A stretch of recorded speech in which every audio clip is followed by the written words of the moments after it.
pusieron encima de la mesa este contenedor en el que cuando empezamos a abrirlo, bueno, aquí está la carta de suicidio del general Sánchez Salvador, que fue el primer motivo que me llevó a la librería, y él me dijo, es posible que existan incluso unas memorias. Bueno, pues estas son las memorias. Es la historia de un gran enigma en torno al trienio liberal y todo lo que ocurre en él, con una circunstancia añadida que hace el libro especialmente fascinante, y es que algunos de los enigmas que aquí se plantean ni siquiera los conocíamos y por tanto ni siquiera podíamos abordarlos. Es un documento titulado Apuntes sobre los principales sucesos del último Ministerio Constitucional de España. Y es un documento manuscrito de José María Calatrava, en cuya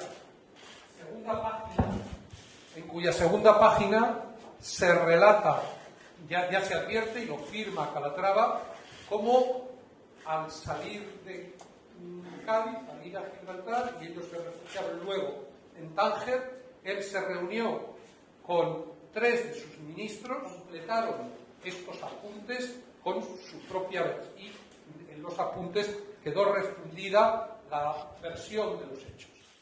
¿Pudo haberse salvado el régimen liberal en 1823? ¿Quién fue realmente José María Calatrava?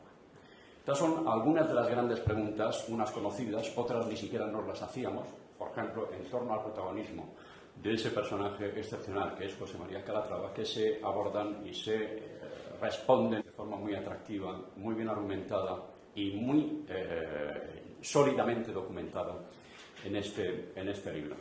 Me encontré con una carpeta que había sido clasificada por Pilar como importantes manuscritos originales de José María Calatrava sobre asuntos políticos del trienio liberal.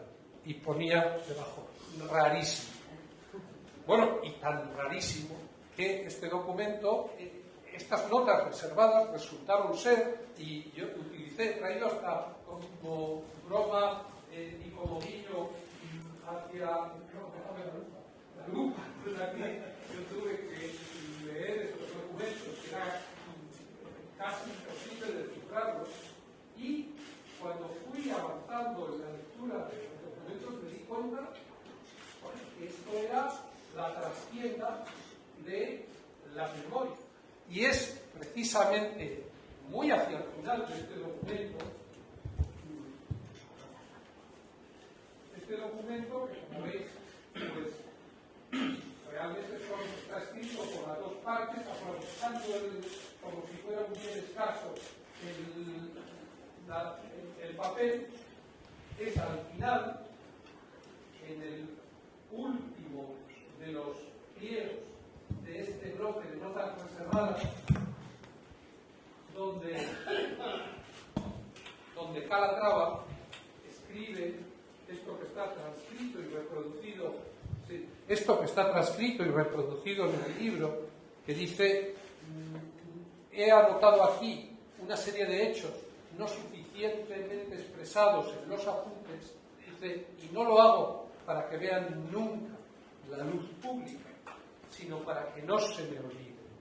Y luego añade, en esa extraordinaria prosa que él manejaba: si por mi muerte o por cualquier otro acaso cayera esta carpeta, me parece, o estos papeles, en manos, este cuaderno, en manos de mi familia o de otra persona,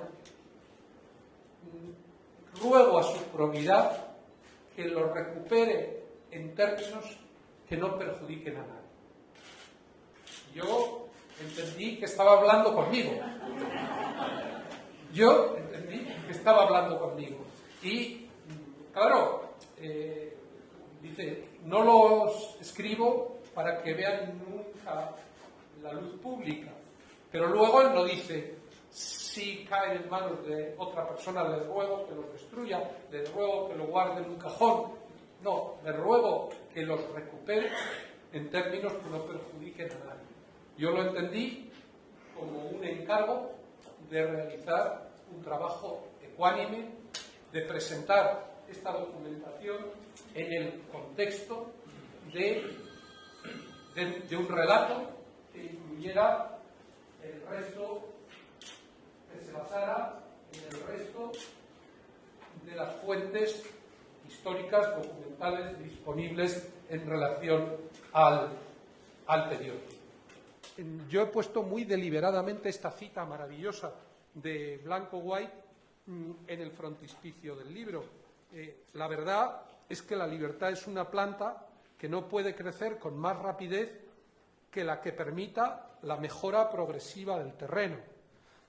Es verdad que este libro arroja una cierta sensación de bochorno sobre cómo era aquella España, pero también deja al final abierta una puerta a la esperanza de esa mejora progresiva del terreno que Calatrava y las personas de su generación vivieron, por eso tuvieron una segunda oportunidad sobre la tierra, parafraseando al gran novelista, y por eso queda al final, si yo tuviera que resumir todo esto en una frase, pues la libertad solo avanza entre retrocesos.